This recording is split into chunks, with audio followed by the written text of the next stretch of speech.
So does the Bible command Christians to bless Israel? This is a question that has existed for a very, very long time, at the very least since 1909. But the recent Tucker Carlson and Ted Cruz interview has really brought it to the forefront and has made it a popular debate topic. Many people only hearing about this topic for the first time because of that interview and because of what's currently going on with Israel and Iran. Many ultra-far-right fringe pundits like Candace Owens, Nick Fuentes, Alex Jones, Tucker Carlson, other people that don't want wars, have argued that the Bible doesn't command Christians to bless Israel, and by extension Jews. Since obviously Israel and Jews are inseparable as a concept. Some of the arguments that I've heard employed by their ilk are, one, that the verse in question in Genesis doesn't specifically say Israel or Jews, or even, the nations or anything like that. It says, it's talking to Abraham, and it says, I will bless those that bless you, talking to Abraham, and I will curse those that curse you. So one argument is that that's only talking in reference to Abraham himself, which I guess, that could be true, right? That's not technically wrong. That would fit. That's technically what's going on in that verse. Others have argued that even if it did mean Israel, like a descendants that would come from Abraham, well, then that would have to include the Arabs as well, right? So that would also mean you have to bless Iraq and provide them with ballistics. Others have argued that it did mean Israel, like the Jews in the Old Testament, but that was only true up until Jesus came and they rejected him. Others argue that it's talking about Jesus. Others argue that it's talking about the Christian church, so on and so forth. So, all of these can be true if we're going to go with its symbolic route, right? If it's not literal. If it's literal, then it's literally talking to Abraham. So the verse is only in reference to those that bless Abraham and those that curse Abraham.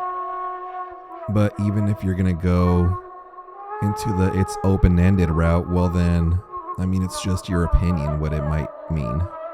You can come up with all sorts of different meanings and they can all fit.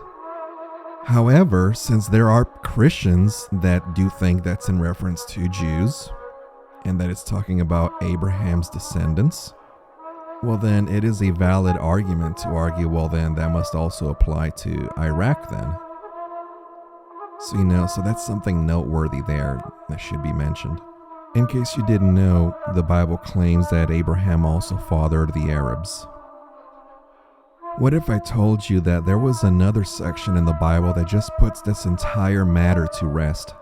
Without a shred of doubt and without any ambiguity, I can prove to you that Christians are in fact commanded by the Bible, by the New Testament as a matter of fact, to bless the nation of Israel and by extension, the Jewish people.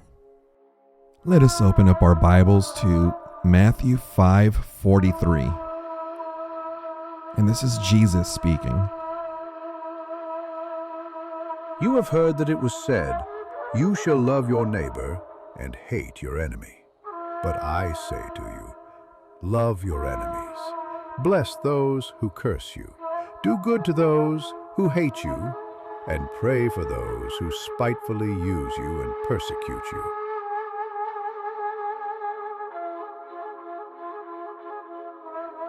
And again in Luke 6:28. Bless those who curse you. So there it is, plain as day. You are commanded as a Christian to bless Jews and the nation of Israel. Now that part has been settled, the question remains, what does it mean to bless? Well, if you read the Bible, the word bless is always used in the context of well-wishing. You know, like telling your friend, I hope you live a long life and have lots of healthy children. That's a blessing. It's words, it's positive words towards someone. Or in the case of a Jewish person, telling them, I hope that one day you accept Jesus Christ as your Lord and Savior, would be a blessing. But people like Ted Cruz think that blessing Israel means that you have to provide them with ballistics and you must support every action that their government takes, and you must provide them with the bronze required to create Moloch sacrifice statues. But if you read the Bible, that's clearly not what it means.